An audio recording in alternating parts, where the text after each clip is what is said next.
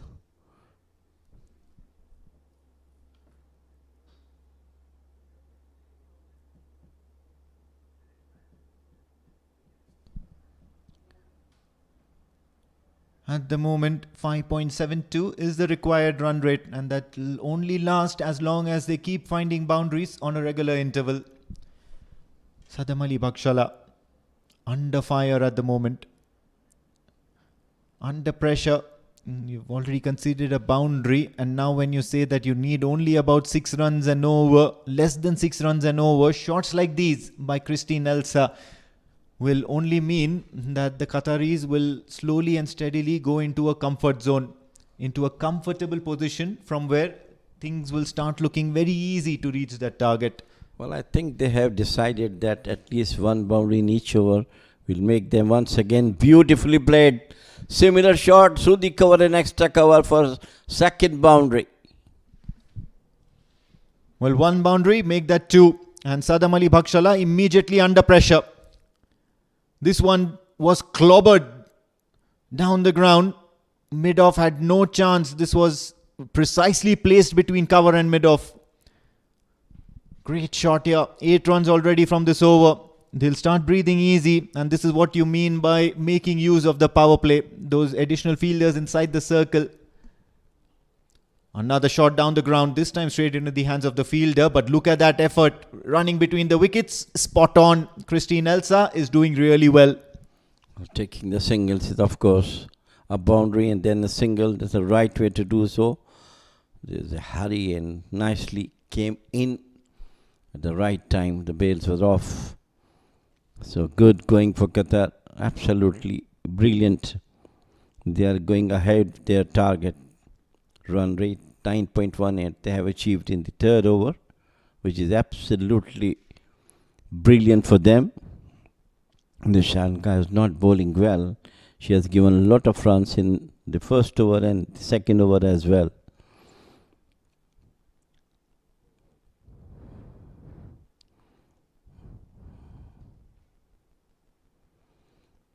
Onto the back foot once again, straight to cover point. So this is the end of over number 3. Qatar 26 for their wicket after the end of 3 overs.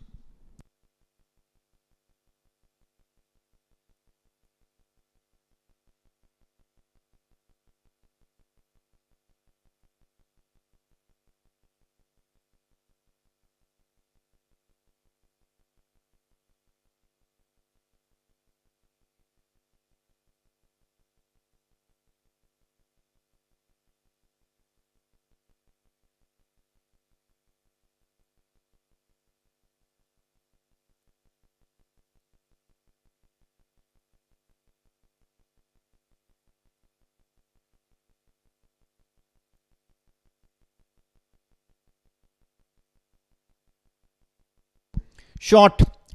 Christine Elsa John continuing all that good work she did in that previous over. This time, facing the brunt of Christine Elsa is Rachel D'Souza. What a way to score that boundary. That was powerfully struck down.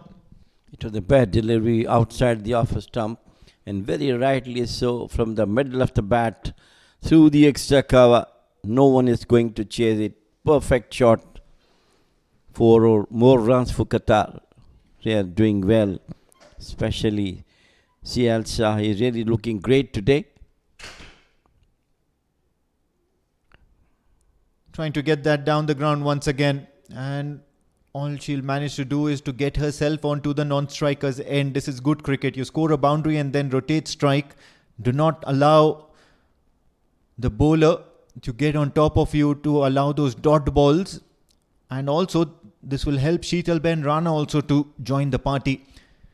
Otherwise you just tend to be on the non-striker's end and become really cold.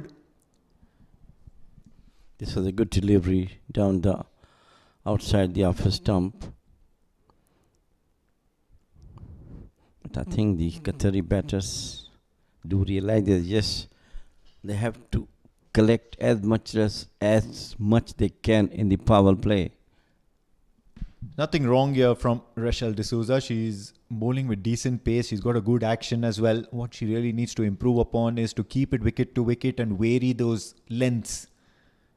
Oh, much better. Catch it is the call. Straight into the hands of the fielder. The captain doesn't drop many. Everyone surrounding her. She's everywhere. You just can't keep her out of action here, Rasangika. And Rachel D'Souza strikes first blood for Bahrain. Well, absolutely brilliant. Outside the off, moving away from the batter. She opened the bat, tried to smash it through the cover point, but nicely taken by the captain, waiting for that catch to come to him. So first wicket for Qatar.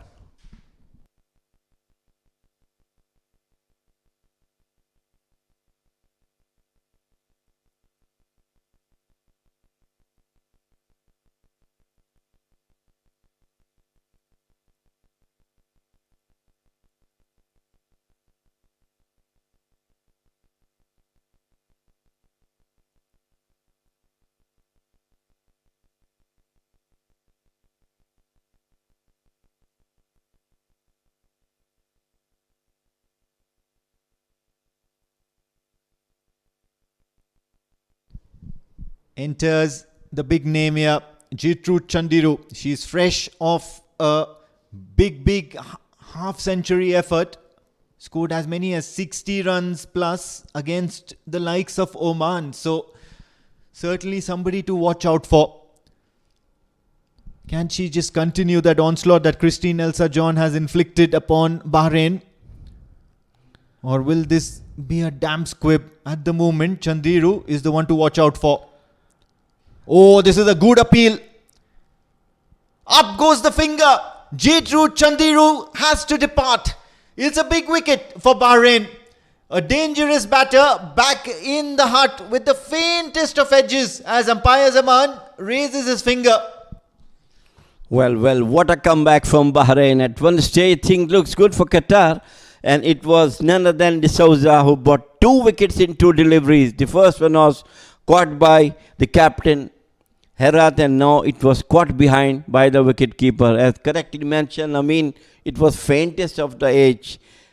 The umpire took little time and finally raised the finger. So now goes back to the Bahrain's way. Absolutely distraught here. Chandiru has had 2 contrasting innings. Out walks the captain Aisha Mohammed.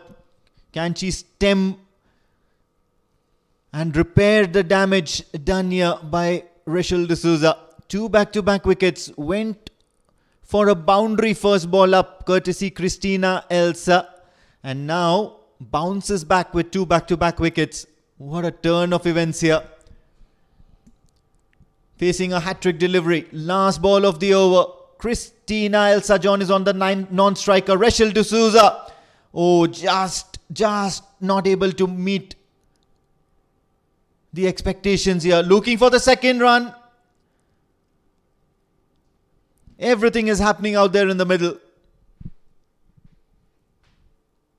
Aisha Mohammed gets off strike and gets off the mark with a couple of runs. 4 overs gone. Qatar are 33 for the loss of 2.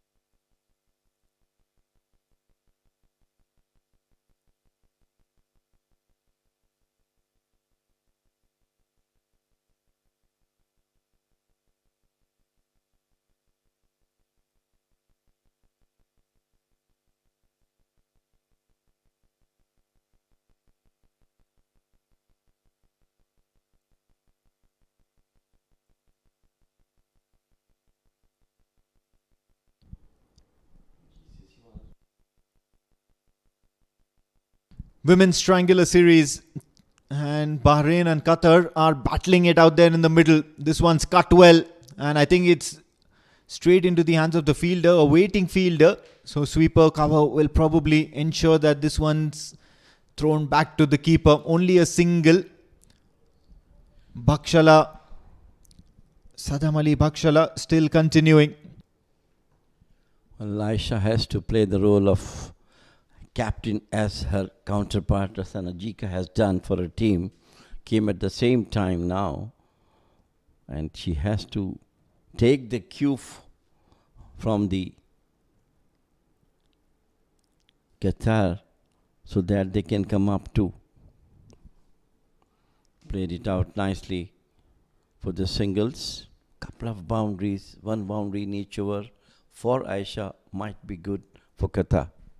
Oh yes, she does have that ability to strike, and you'll notice that very soon. She's an attacking player and a very thinking cricketer. She knows when to take her chances and when to take those additional risks.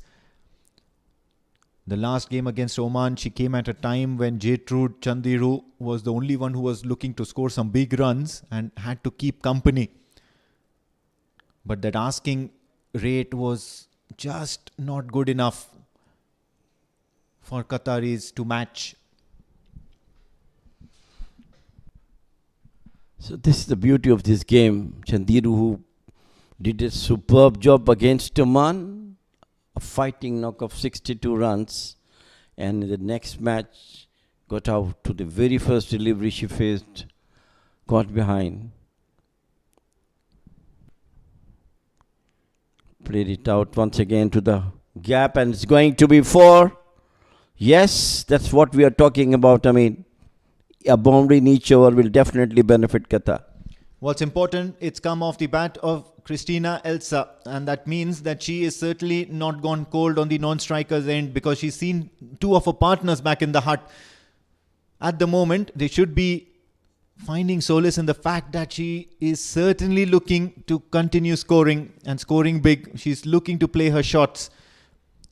Bakshala for Bahrain has been disappointing. She's leaked 24 runs with a couple of deliveries to go in this third over of hers. Keeps it out of the arc, looking to stay away from the batter, and that's when you know that you're trying to bowl defensively. Christina is really now taking the role of Rasangika for Bahrain as she did for her. Now she's looking in a great touch, getting boundaries in almost each over. And that's what Qatar is need from a batter like her. Shot over the fielder. This time not enough legs to cross the boundary rope. She'll certainly get 2. End of another expensive over by Sadam Ali Bakshala. 5 overs gone. Qatar are 41 for the loss of 2.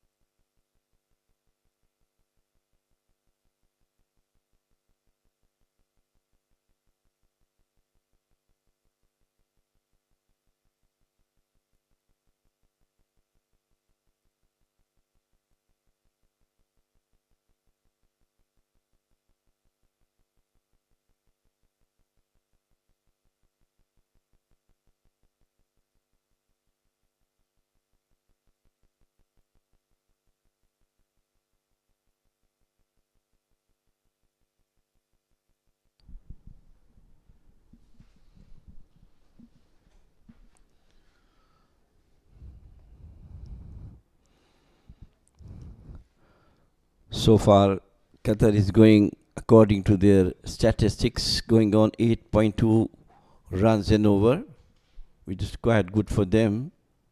They'll have to keep it up for the next couple of overs to put pressure back on Bahrain. And this Christina Elsa is really doing a great job. 28 of just 18 deliveries, can see how much she is aggressive, getting boundaries, and all once again the cricketing shots.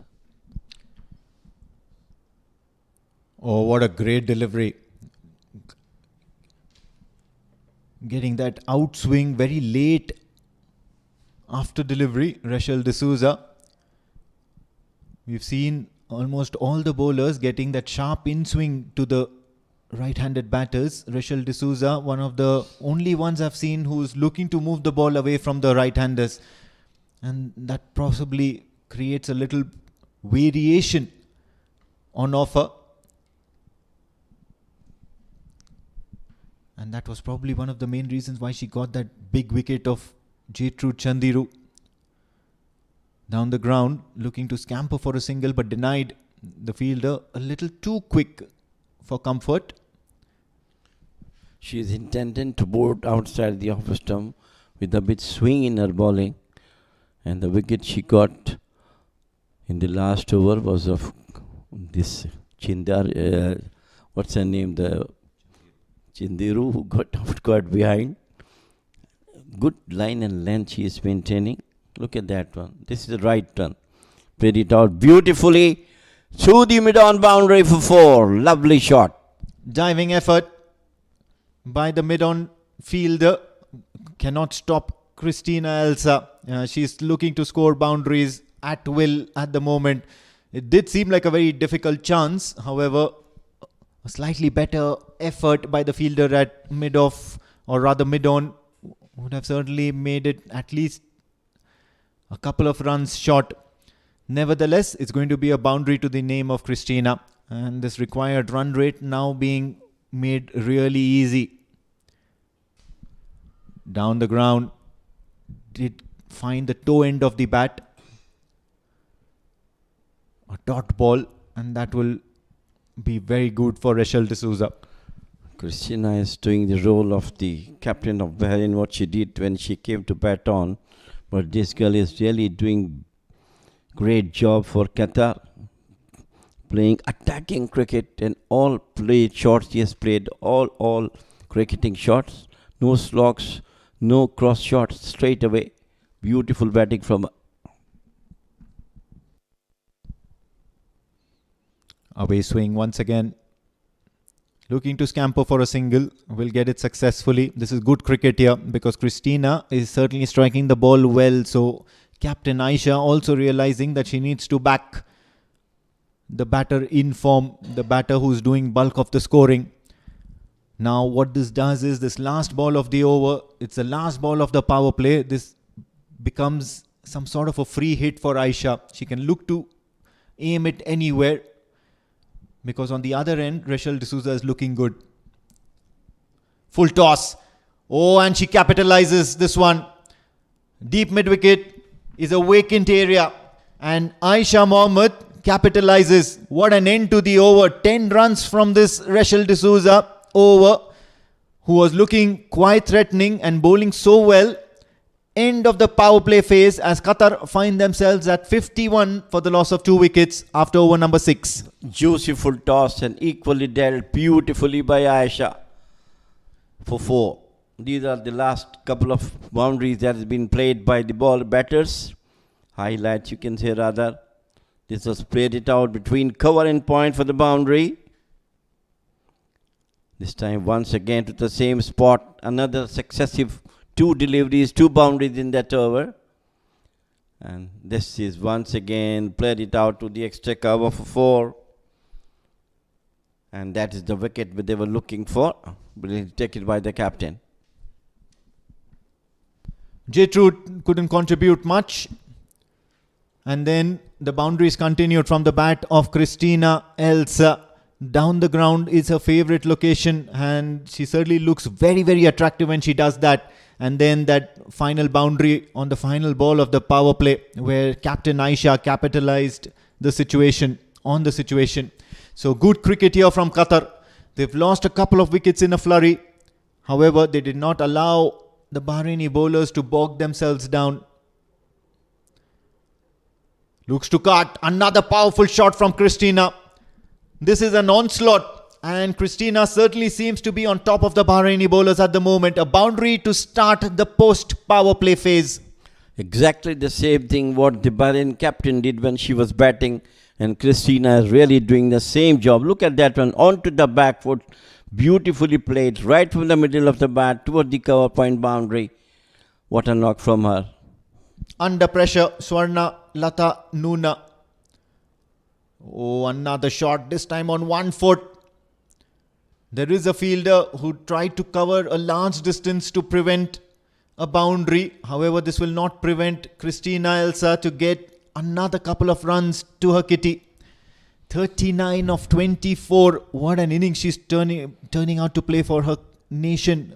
Qatar are going great guns here. Matching shot by shot to her counterpart, the captain of Bahrain, Christina Elsa.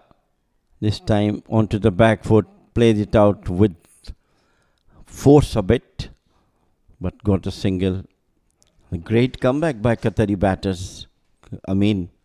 Oh, absolutely. This is a very good effort here, especially by Christina Elsa. 40 now. So just 10 runs short of a well-deserved half century. But what is more important is that she's done the trick. She's done maximum damage in the time given to her at the top of the order. Aisha, on the other hand, has to make use of the opportunity. She has to be the calm one there, and this is her role in this team. She's outsmarted everyone so far while they are fielding by marshalling her troops so well. Can she contribute with the bat? Rightly said that Aisha has to give all the second fiddle to Christina. This time he crossed beautifully through the cover point boundary for the single. And rightly, you have correctly mentioned that she has to be the second fiddle to Christina, who she is doing absolutely brilliant knock. Certainly, and that seems to be the ploy. She's a smart thinking cricketer, an absolute fan of the way Aisha Mohammed is conducting herself out there for Qatar. Christina Elsa, on the other hand, making use of that opportunity, making use of that exuberance that she brings out at the top of the order. Works her way towards the offside. Can she go for that single? But they won't be taking on the rocket or the bullet arm of Rasangika. What can Bahrain do from here onwards? They've just completed 7 overs and 59 for 2 is what Qatar are on.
Sweeta Korda has been entrusted with the ball in hand and she needs to really make amends for Bahrain at the moment. Good delivery. The ball having a little bit of late swing coming into the right hander. Aisha now needs to tick along for singles and rotate strike because Christina Elsa is on a different planet. She's batting on a different pitch altogether, in a different circumstances altogether, where everything is really easy. Joining me in the comm box is Pranav Mehta.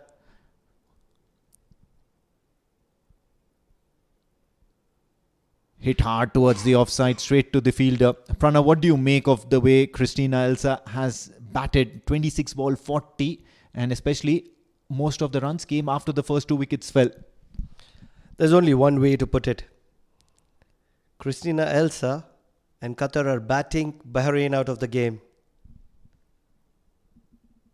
Required run rate just around 5, which started in excess of 6. Short and pulled, inside edge.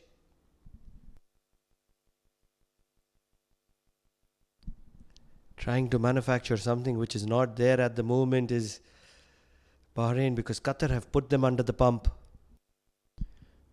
Yes, they've done a little bit right here, and that's to score in excess of 120. But now the bowlers need to back it up. Apart from Rachel D'Souza, I've not seen anyone bowl impressively so far. Oh, this is a loosener. Salt to injury. Salt to wounds. Let's not forget that it was Oman that made a mockery of Bahrain, chasing that small total down, probably around 6, 7, 8 overs. And that's where the confidence is certainly not going to be on the side of Bahrain. And at the moment, Qatar, with this free-flowing run rate, is putting even more pressure. Back of the hand delivery. Crunch towards the offside. There is a fielder out there, but otherwise just goes to show on the level on which Christina Elsa is performing out there. That shot was absolutely ballistic. At the moment, she's not looking to defend. She's enjoying herself. She does understand that Oman Cricket Academy Oval 2 has a lot of runs in its store. She's just taking some of them to her name. Another back of hand delivery. Gets the edge of the bat and goes towards the onside. Only a single run, as a matter of fact. Look at this. Sweeta Koda has delivered something that the bowlers before her could not do it. And that's to deliver a miserly over. Just a couple of runs as wides and the first run off the bat in this over. One more delivery to go. Aisha Mohammed on strike.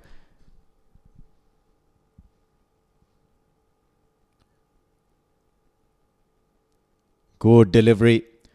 She's delivered a gem of an over out of nowhere for Bahrain. Sweeta Koda will have to keep this going. Only 3 runs from this over. 8 overs done. 62 for the loss of 2 Qatar.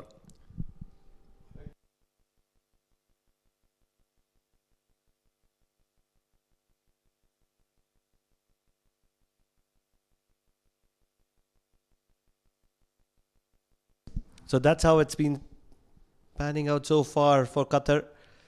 Christina Elsa, 41 of 28. She's been the lead scorer. Shruti Benrana, 7 of 8. Jetrude went back to the dugout in a hurry for a first ball duck. But Aisha has controlled the proceedings to support Christina. 8 of 11 for her. Extras have played a huge role as well. 6 of them so far in this game. Won't be wrong in saying that at the moment Qatar are dominating the affairs. Swarnalata Nuna, and she played that last over of the power play where she was taken apart for 8 runs. Oh, big shot towards the leg side, deep mid wicket, as a matter of fact. Only going to be a single, but she's hitting really hard, Christina, at the moment.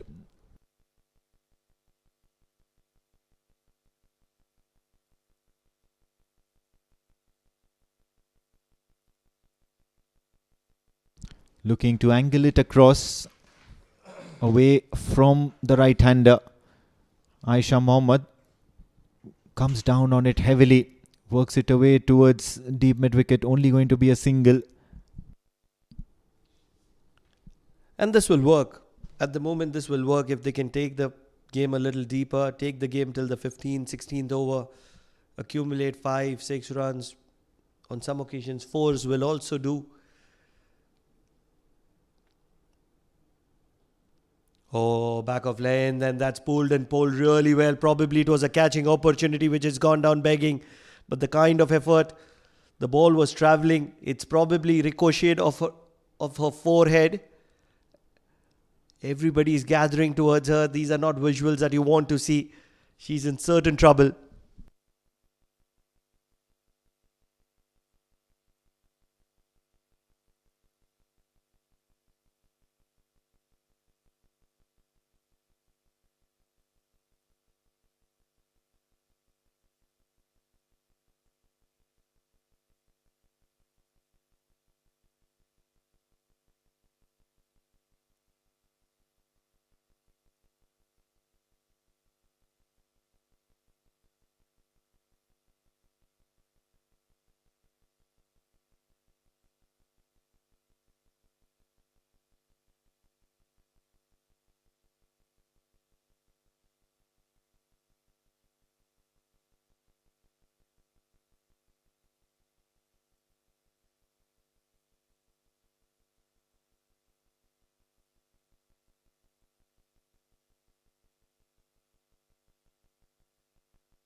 Everything back in order. That previous shot by Christina Elsa was hit firmly towards Rachel D'Souza's way, and she couldn't evade that in time. However, order restored at the moment. She's walked off the field just to get a little bit of attention. On the other hand, it's Swarna Lata Nuna who is facing the brunt at the moment of some powerful striking. Works away towards the onside. That smart cricket here from Aisha Mohammed. She knows that Christina Elsa is the one who's striking the ball hard and striking the ball well. This has been a brave effort from her side, isn't it? Captaincy certainly so much about presence of mind, and that's exactly what Aisha is doing, rotating the strike. But Christina Elsa, she's on a different world. She's batting on a different track completely, just as you said. Absolutely adorable. 43 of 30 and she's going strong. Oh, this is in the air, falling just short of player at backward point. They will get a single. Yeah, Iman will have to come around and try to prevent any further runs. Iman, who has just come in place of Rachel D'Souza, who had been struck on the forehead. What can Swarnalata do here? She's been ticked along for 5 singles back to back, and a required run rate now less than 5 and over. This looks to be a cakewalk. Oh, big shot. This one's high in the air. It's got enough legs to cross the boundary ropes. Aisha Mohammed, being the smart cricketer that she is, has certainly maxed out this over once again. A last ball for once again for Aisha Mohammed. What an incredible strike. Wide outside the off stump, doesn't matter. Gets down on one knee, heaves it across the line. A slog sweep just towards Kaukana. What an incredible striker of the cricket ball is Aisha. She's joining the party with Christina. 71 for the loss of 2 at the end of 9. And Qatar are calling the shots in the middle at the moment.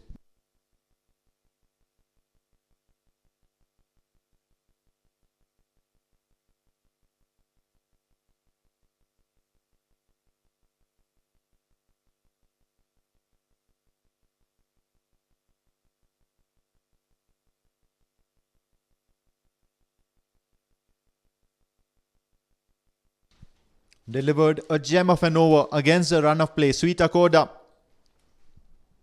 Can she make amends here? A little bit of football skills shown by Sadamala Bhakshala.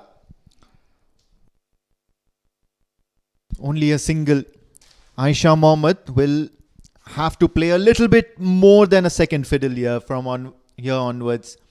She scored some boundaries. She has the ability to do so.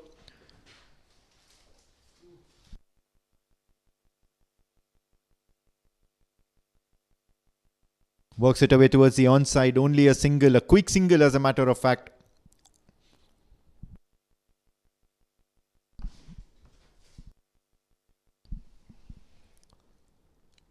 .45 of 32. Incredible striking. It's a different version of Christina Elsa. This is not the kind of intent that she showed against Oman. She's big shot straight down the ground. It's only going to be a single, but too good a quality a shot to just result for a single. That's the quality of her. Sweeta Koda on the other hand, she's mixing it up really well. Back of the hand deliveries, some in-swinging deliveries which has that characteristic late swing that we've been seeing ever since the start of this tournament. This is a loosener now. Wide, says umpire Zaman Qureshi. A rare loosener. The first over had gone only for 3 runs and now she's gone for 4 in her first 3. Still not able to get away with Sweeta Koda.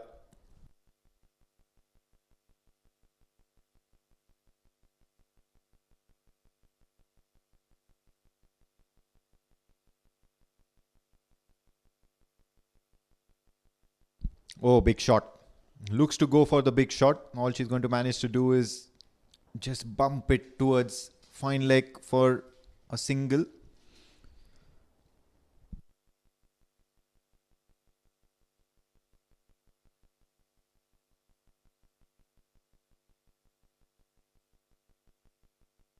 Christina Elsa, one big hit away or one boundary away from a well-deserved half century. She's just played out of her skin at the moment. Oh yes, she slashed at it. Straight into the hands of the fielder though. But just the fact that she's looking to clobber the ball and take on the bowlers, no matter whoever comes in front of her. This is some impressive stuff here from Christina Elsa.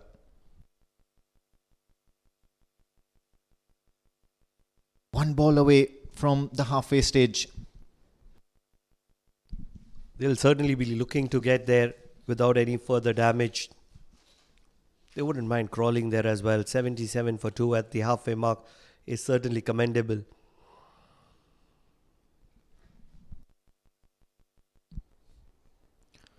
Cut. And I think it has pierced the gap. The fielder will have to cover a little bit of distance here, but not before Aisha Mohammed just sprints to get a couple of runs to her name. What a great end to the first half of this innings for Qatar. They've managed to capitalize and get boundaries, find boundaries at regular intervals. And all of this certainly deserves a little bit of respite here, as at the halfway stage, Qatar 79 for 2, and the players will have a drinks break.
At the halfway stage, 10 overs done.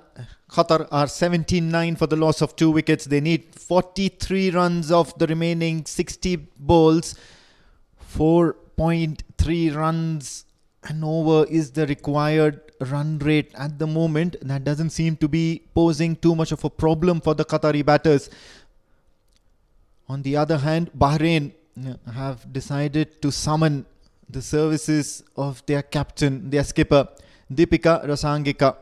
With the ball in hand, she'll look to dart as many deliveries into Christina Elsa, who has all this while been feasting on loopy deliveries and slower deliveries. Starts off with a loose now. Oh, this is going to be quite a few runs given off the first delivery. It's going to be a wide and a boundary. So starting off with an ineffective and a field delivery, Deepika Rasangika. Lucky runs, free runs. One thing that Bahrain have done right so far is to not provide too many extras. Oh, this is very good.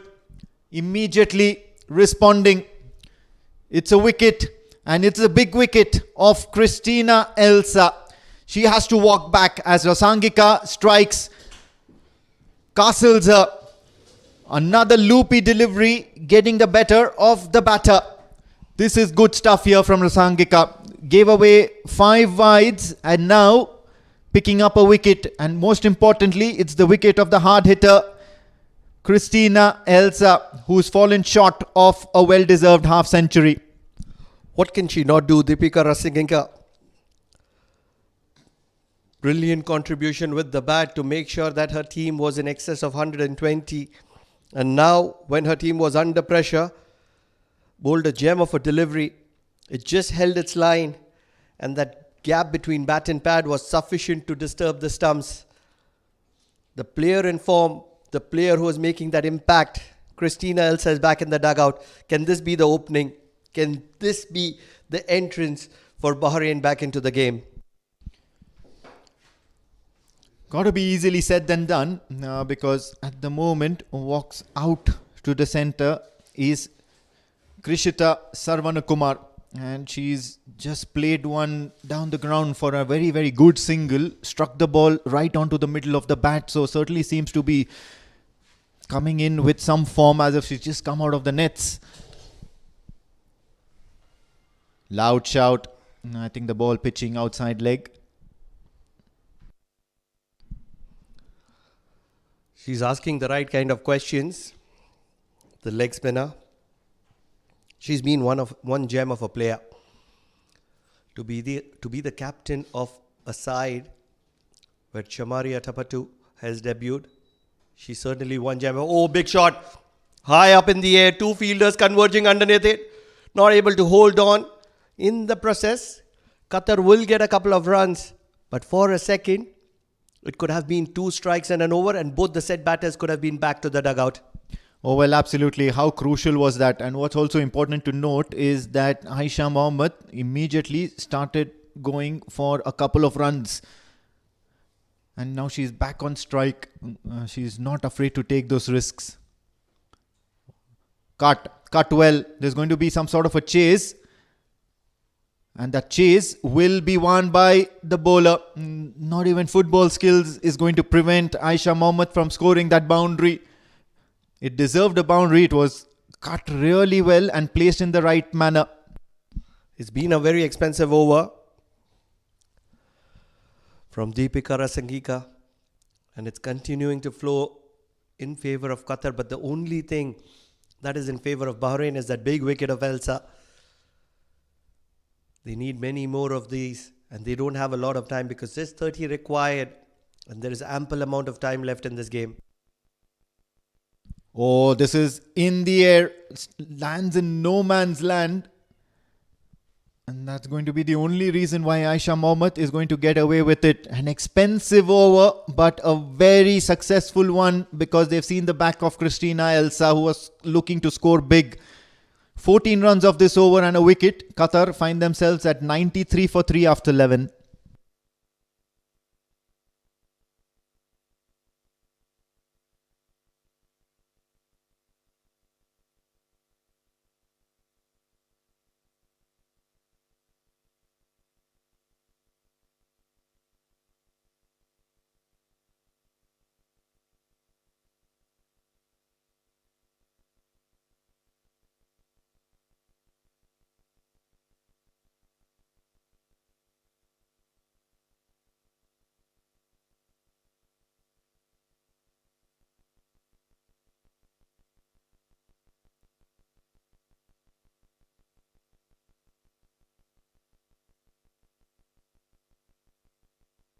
Sweeta Korda. It's going to be a wide. It starts off with a wide. Bare minimum margins. She's not going to be happy about that. Aisha Mohammed coming and joining the party. And she has to pick up from where Christina Elsa left off. Shot dealt with severely. This one's rocketing towards the fence and a little too quick for that fielder who was positioned for that purpose itself. It's not going to help the efforts of Sweeta Korda. For a moment, I was praying for that fielder because that was a trace of a bullet that was racing through the fields right from the meat of the bat of Aisha and straight past the fielder at deep square leg. Excellent striking from the captain Aisha. Won't be wrong in saying it's mere formalities from here. 23 with 7 overs, 7 wickets in hand. Straight down the track. This ball is travelling and travelling a long distance as well. Will fall just short of the boundary. But Aisha will accumulate 4 more valuable runs. And now it is just 19 of 8.4 with 7 wickets in hand. Want to get there in a hurry. They don't want to spend too much time out there in the middle, under the afternoon sun. Although weather conditions very favourable, but what is even more favourable is the approach that Aisha Mohammed brings out for the Qataris. What a display of batting here from the skipper. This time towards long on.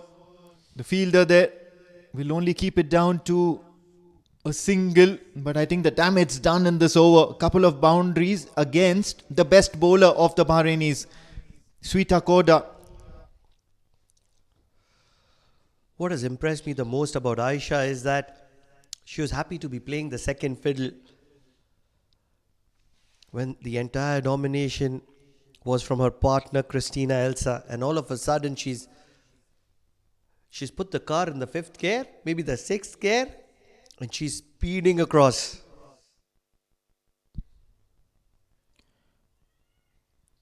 Puts on the full face of the bat in front and they will rotate strike, and that's all that's required at the moment. That equation is now painstakingly in favour of the Qataris. Bahrain at the moment have just lost the plot with the ball in hand.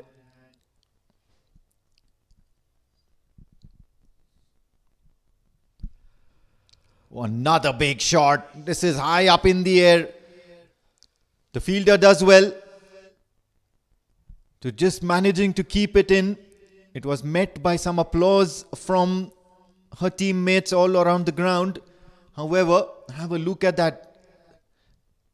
This girl certainly packs a punch, Aisha Mohammed.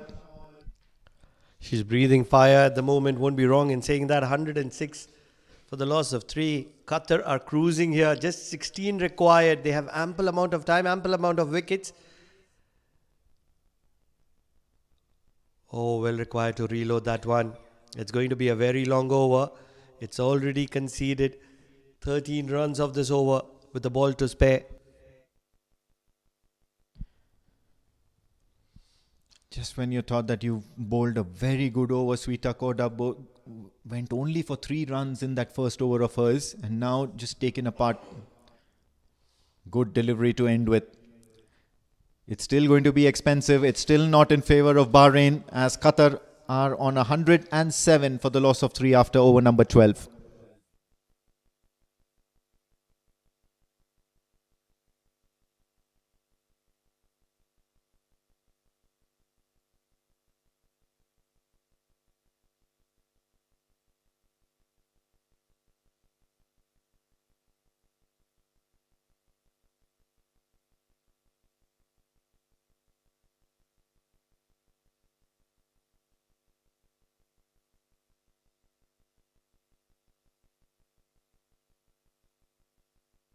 Rasangika continuing, went for 15 in her first over, but she managed to pick up that all-important wicket of Christina Elsa, and now a misfield leading to a couple of runs, much to the delight of the Qatari captain Aisha Mohammed, who is now standing on 37 of 25 deliveries. It's still a very effective effort from the captain herself.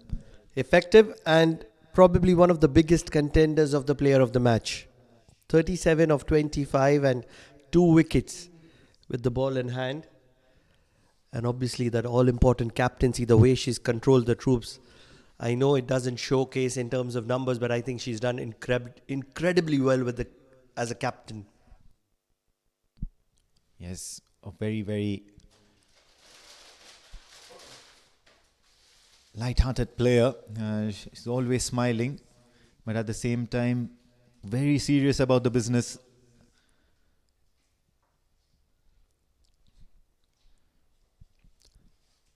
Rasangika, how can she pull things back at the moment? She needs to keep things quiet in this over.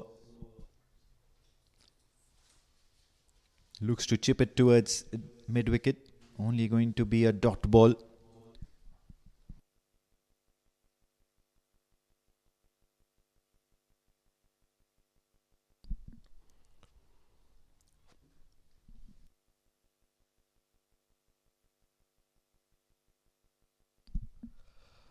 Very technically correct as Krishita. Holding one and tight, and that's what is more important. Yes, just 12 runs to win, but you want to be solid when Aisha is going berserk. And that's what's required. At the moment, there's no need or no requirement of raising an alarm out there in the middle. 12 runs needed of 7 overs. So plenty of time. Might as well just spend your time out there in the middle and enjoy the lush green outfield at Oman Cricket Academy. Krishita Sarvanakumar, 4 of 7. Looks to work it away towards the onside. Will trot along for a single and keep strike in the next over as well. It's 13 gone as Qatar are on 111 for the loss of 3 wickets.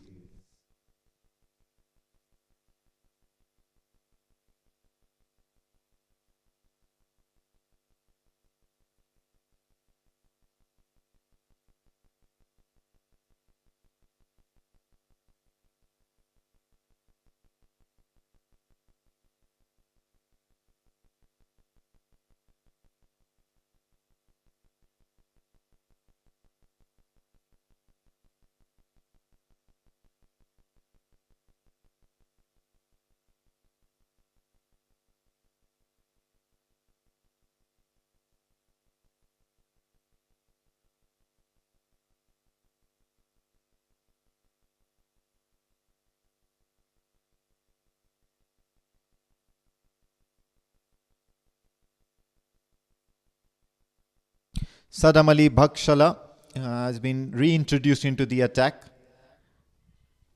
She's had a forgettable outing. 26 runs already from her 3 overs. So probably going to bowl out at the moment. Not much remaining in this game yet for Bahrain. Qatar need 11 of the remaining 6.5. Krishita needs to get to the other end. She's a handy bat. Very technically correct, good technique. Certainly a value addition at number 5, number 6 position. The way she has that forward punch and then she goes back. The technique is absolutely splendid.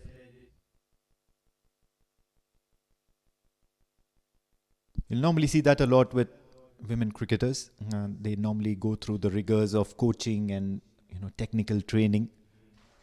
Oh, this is wonderfully cut. It's a pity there's a fielder at backward point who would not stop from the batters to convert it into a single. And rightly pointed out, they normally have this very, very technically correct sort of posture. It's just about the aggression and the power that they need to then transfer into game time. And all of a sudden you see them really flourishing. Aisha Mohammed, on the other hand, is a powerhouse. Just like that. It's high up in the air. Two fielders being placed around that area. One of them will come around, and this is going to be a run out in vain for Krishita Sarvanakumar. Unnecessary. She just hangs her head down and heads back into the dugout. Don't really think that there was ever a single extra run in that one. They had to be content for the single. They pushed for the second, and not even in the frame when the run out occurred. That's how far Krishika was from the crease. Krishita certainly played a valuable knock while she was there in the middle. 6 of 11 deliveries. But now it is going to be up to Khadija to partner her captain Aisha and conclude the proceedings. 4th wicket down for Qatar at 112.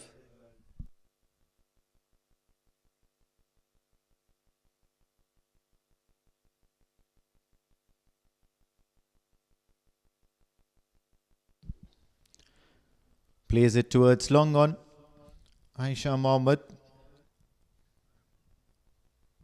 Only going to be a single, and that would mean the new batter, Khatija Imtiaz, will face her very first delivery of the game. Sadamala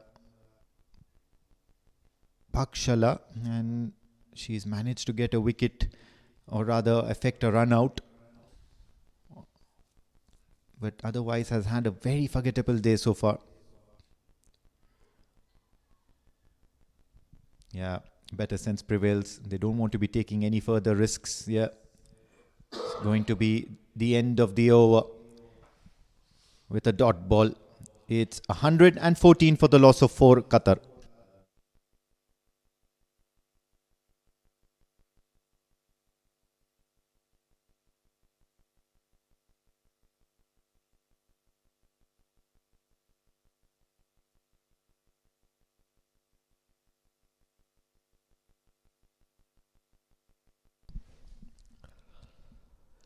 Eight required of 6 overs. And it's a game in favour of Qatar at the moment with the kind of performance that they have put up.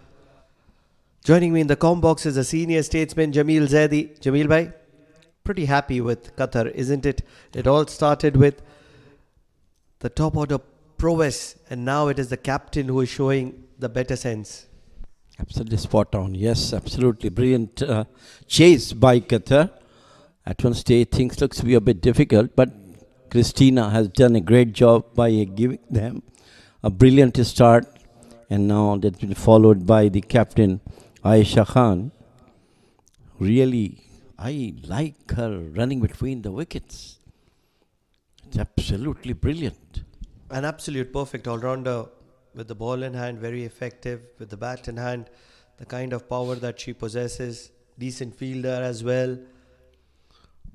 No, I'm just talking about her running between the wickets. You know, she had a slightly, bulky body, but the running between the wicket is just like say, under 19 and 16 girl.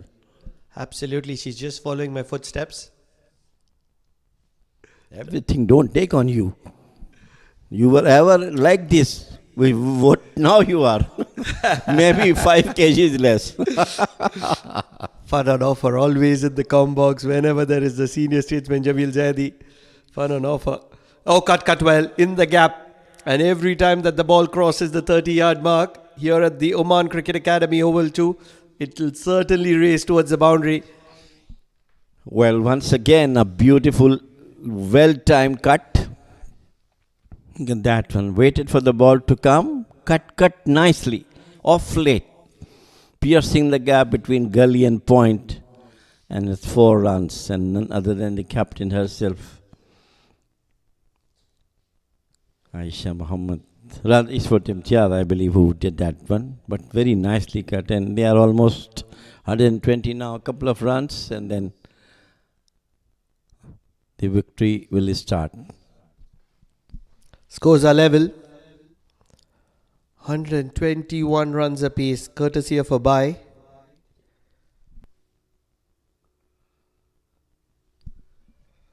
So mere formalities, just 1 run to get. They've ample amount of time That is 32 deliveries and 6 wickets in hand.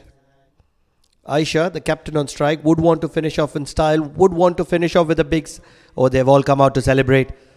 A position in the finale, and that will be certainly achieved. This ball will get to the boundary. And what that means is that Qatar wins this game and qualifies for that final against Oman, and that is going to be a much deserved win on the back of Aisha. What an innings from her, being the captain's role. Look at that run. Swept it nicely through the fine leg. No one is there to stop the ball, and that's what your winning shot from the captain herself, leading the team from the front. Absolutely outstanding knock from her. 41 of just 30 deliveries, rather 45 runs of just 31 deliveries, so many boundaries in it, and it was all done now. Bahrain did good job to give them a good target, but again it was Aisha and Christina who did the damage for Bahrain. Certainly Aisha and Christina. Credentials and appreciations being followed in the centre. Umpire Zaman Qureshi and Umpire Merita. It was Christina Elsa right at the top who came out with the swinging bat, accumulating 47 of 35 deliveries. Yes, she was sent back to the dugout courtesy of a brilliant delivery from Deepika Rasangika. But apart from that, Aisha, who was playing the second fiddle with Christina for majority part of the innings, came out dominating as soon as Christina departed, and she finished with 45 not out of 31 deliveries. And what a performance this has been from Qatar. Absolute brilliant batting from Christina and Aisha. Talking about the bowling, it was only Rachel D'Souza who got 2 for 24 and 1 wicket for Deepika Rasangika, the captain of the Bahrain side. Only 3 wickets down, 125 for 4. And brilliant work done by Qatari batters today. And they clinched the win and they qualified for the finale tomorrow against the unbeaten Oman team.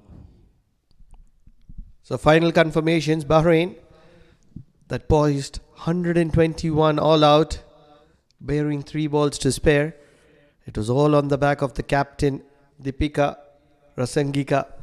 66 of 46 deliveries. Yes, wickets for a lot of players. Get rid. Aisha picked up a couple of wickets. Yes, Imtiaz also got a couple of wickets, but apart from that, wickets for others as well. That's where Bahrain were restricted to 121. That was a good total until and unless Christina Elsa came out in the middle at the start and put on a dominating 47 of 35 deliveries. Aisha concluded the proceedings with a 45 not out to her name as well, as Qatar chased the total down with 31 balls to spare. It was a dominating win from Qatar against Bahrain with 6 wickets in hand. Qatar have won this match very convincingly.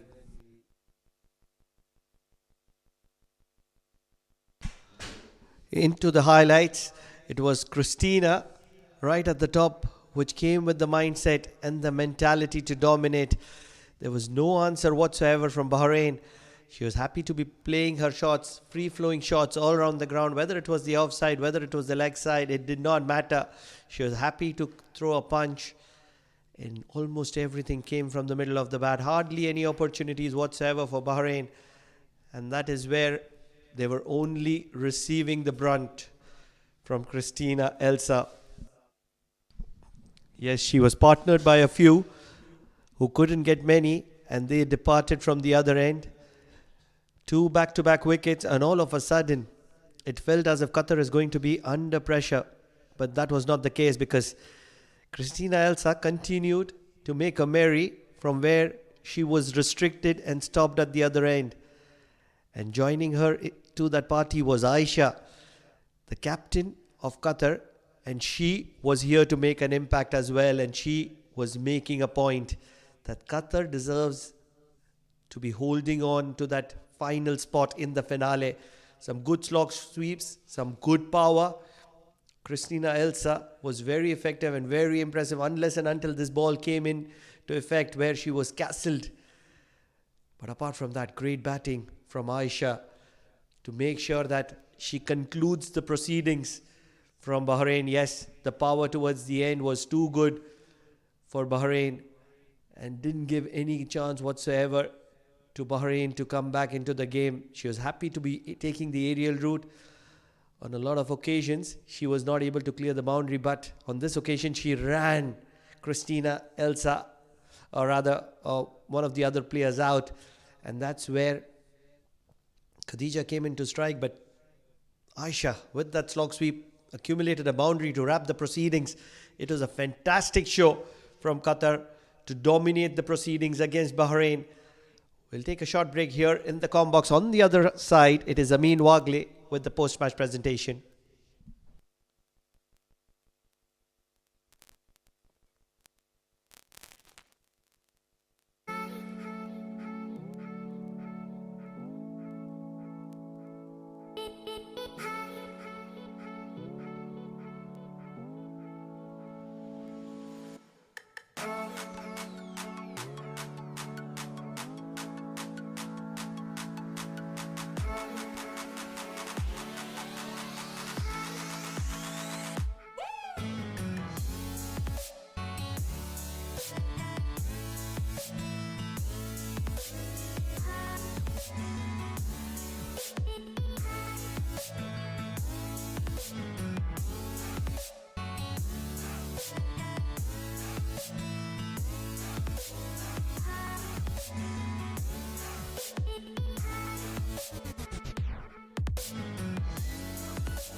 Match number 3 has just ended, and boy, this was a worthy match, worthy of a virtual semi-final, as we were on the hunt to find out which team joins, Oman, the Oman national team in the big finale of this triangular series between Oman, Qatar and Bahrain. And of course, it was Qatar who turned out on the victorious side, registering their final in this triangular series. Of course, a lot to talk about, but first of all, I'll call the captain who did not end up on the right side, Rasangika, to come forward and have a chat first up. Rasangika, commiserations, but then certainly you'd be happy with the way you performed, and certainly you'd be happy with the way the team has played their cricket over the past couple of match days that they have done here. Yes, I'm happy for our batting lineup in our team. Is a good score for us in the before the Gulf Cup we were chasing. Then our bowling department and fielding department, I'm not happy because that is our game today. But Qatar is really played well today. I will be sure to them to play well in the final. You seem to be a person who is true to her words. In the first game, I do remember you mentioned that we want to bat all 20 overs, and that's what you and your team did. This game, you said we want to score over 120, and that's what your team did. Are there some positives that you take forward to, the Gulf Cup and the preparations, and as a team, as a unit? Yes, same condition we are playing in the Gulf Cup also. Then this is good opportunities. This is our team in the batting and 20 overs. This is shorter game. Then we have to we have to score in 120 plus at least. This is the 20 games short games now. Take us something through your innings, because that innings was absolutely blistering. It was a great knock. Tell us something about the way you approached your innings. Yeah, I'm playing in my natural game. That's the first match. I'll get it out earlier. That's why we didn't score in 100 plus. Then I'm happy for my batting unit today. All right, do well in the Gulf Cup. Right then, that was the Bahraini captain, Deepika Rasangika. But then, give it all up for the victorious captain this afternoon, and that's going to be Aisha Mohammed from Qatar.